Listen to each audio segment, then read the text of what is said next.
প্রত্যেকটি হত্যাকাণ্ডই ভিন্ন ভিন্ন একটা প্রেক্ষাপটে হয়েছে। আমরা প্রত্যেকটি হত্যাকাণ্ড আমি অন্তত আমার দৃষ্টিকোণ থেকে মনে করি একটা ভিন্ন উদ্দেশ্য থাকতে পারে বলে প্রতীয়মান হচ্ছে। আমাদের গতকাল স্বেচ্ছাসেবক দল ঢাকা মহানগর উত্তরের সাবেক সভাপতি মুসাব্বিরকে যেভাবে হত্যা করা হয়েছে সেটার কিন্তু ইতিমধ্যে বেশ কিছু সিসিটিভি ফুটেজ এবং আলামত পাওয়া গিয়েছে।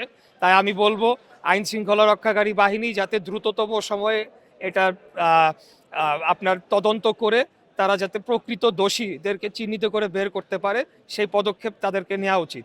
এবং শরীফ ওসমান হাদির বিষয়টি আপনি দেখেছেন, তারা একটা রিপোর্ট দিয়েছে। তবে আমি মনে করি শরীফ ওসমান হাদির পেছনে পতিত ফ্যাসিস্ট স্বৈরাচারী আওয়ামী লীগ এবং তার শীর্ষ পর্যায়ের নেতৃবৃন্দ জড়িত থাকার সম্ভাবনাটাই সবচেয়ে বেশি বলে মনে করি। কারণ বিভিন্ন অডিও রেকর্ডের মাধ্যমে আপনারা দেখেছেন সেখানকার পলাতক নেত্রী তিনি কিন্তু এখানে আমাদের ভাইদেরকে হত্যা করার জন্য যারা গণ অভ্যুত্থানে বিশেষ করে ভূমিকা রেখেছে তাদেরকে হত্যা করার নির্দেশ দিচ্ছেন। এখন আপনার যে প্রশ্নটায় চলে আসে যে নির্বাচন বানচাল করার বিষয়ে, নির্বাচন বানচাল করার বিষয়টা তো প্রতীয়মান বিদ্যমান।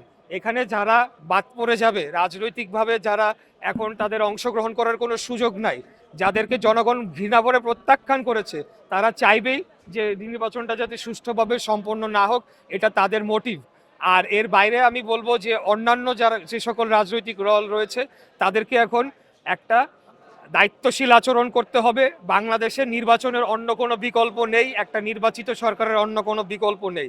যত যাই হবে, যত কিছুই হবে, আগামী নির্বাচনটা হতেই হবে এবং আগামী নির্বাচিত সরকারের মাধ্যমে আমাদের যে সকল দুর্বলতা রয়েছে সেগুলোকে কাটিয়ে ওঠে নতুন বাংলাদেশ গড়ার জন্য আমরা আমাদের কাজ করে যাবো ইনশাল্লাহ। আর তো কোনো নাই না। Thank you.